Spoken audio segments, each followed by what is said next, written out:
മുണ്ടക്കൈ ചൂരൽമല പുനരധിവാസത്തിന് ഉപാധികളുടെ സഹായം അനുവദിച്ചതിനെതിരെ വ്യാപക വിമർശനം.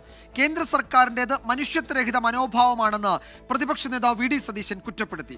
കേന്ദ്ര നടപടി കേരളത്തെ അവഹേളിക്കുന്നതിന് തുല്യമാണ് എന്ന് മുൻ ധനമന്ത്രി ഡോക്ടർ ടി.എം. തോമസ് ഐസക് പറഞ്ഞു. പണം ഫലപ്രദമായി ഉപയോഗിക്കുകയാണ് വേണ്ടതെന്നും ഈ തുക ഗ്രാന്റിന് തുല്യമാണെന്നുമായിരുന്നു BJP സംസ്ഥാന അധ്യക്ഷൻ കെ സുരേന്ദ്രന്റെ പ്രതികരണം. 590 കോടി രൂപയുടെ 50 വർഷത്തേക്കുള്ള കടമായിട്ട് തരിക എന്ന് പറഞ്ഞാൽ കേരളത്തെ അപമാനിക്കുന്നതിന് തുല്യമാണ്, പരിഹസിക്കുന്നതിന് തുല്യമാണ്, കേരളത്തോടുള്ള പൂർണ്ണമായ അവഗണനയാണ്.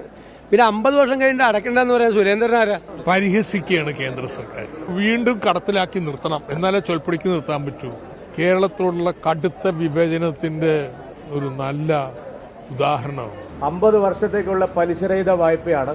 ഫലത്തിൽ അതൊരു ഗ്രാന്റ് തന്നെയാണ്. പിന്നെ 50 വർഷം കഴിഞ്ഞിട്ട് ഇത് തിരിച്ചടയ്ക്കുന്നതിനെ പറ്റിയിട്ടുള്ള വേവലാതി പിണറായി വിജയനോ ഇവിടുത്തെ UDF ഇപ്പോൾ നടത്തണ്ട. 5 കൊല്ലം കഴിയുമ്പോൾ തന്നെ ഇതൊക്കെ തിരിച്ചടയ്ക്കാനുള്ള ബാധ്യത ഇവിടെ ദേശീയ കക്ഷികൾക്ക് വരും. അതിന് ആ കാര്യത്തെപ്പറ്റി നിങ്ങളിപ്പോൾ വല്ലാതെ വേവലാതിപ്പെടണ്ട. മുണ്ടക്കൈ പുനരധിവാസത്തിനായി അനുവദിച്ച തുക ചിലവഴിക്കുന്നതിൽ സംസ്ഥാന സർക്കാരിന് കേന്ദ്രം സ്വാതന്ത്ര്യം നൽകുന്നില്ല എന്ന് ഡൽഹിയിലെ കേരളത്തിന്റെ പ്രത്യേക പ്രതിനിധി പ്രൊഫസർ KV തോമസ്. നിബന്ധനകൾ വെച്ചാണ് പണം അനുവദിച്ചത്. ഇത് പുനരധിവാസ പ്രവർത്തനങ്ങളെ ബാധിക്കുമെന്നും അദ്ദേഹം പറഞ്ഞു. ഇപ്പോൾ തന്നിരിക്കുന്നത് എന്താ? ഇത് പറഞ്ഞാൽ തേങ്ങ കിട്ടിയ പോലെയാണ്. നമുക്ക് പൊട്ടിക്കാനും പറ്റില്ല, ഉപയോഗിക്കാനും പറ്റില്ല. അത് 1 ലക്ഷം കോടി രൂപ കഴിഞ്ഞ ബഡ്ജറ്റിൽ സംസ്ഥാനങ്ങൾക്ക് പലിശരഹിത വായ്പ 50 കൊല്ലം കൊണ്ട് അടിച്ചു തീർക്കേണ്ട വായ്പ പറഞ്ഞിട്ടുണ്ട്. കണ്ടീഷൻസ് വെച്ച് മാർച്ച് 31-ാം തീയതി ഉപയോഗിച്ച സർട്ടിഫിക്കറ്റ് കൊടുക്കാനാണ് പറഞ്ഞേക്കുന്നത്, യൂട്ടിലൈസേഷൻ സർട്ടിഫിക്കറ്റ്.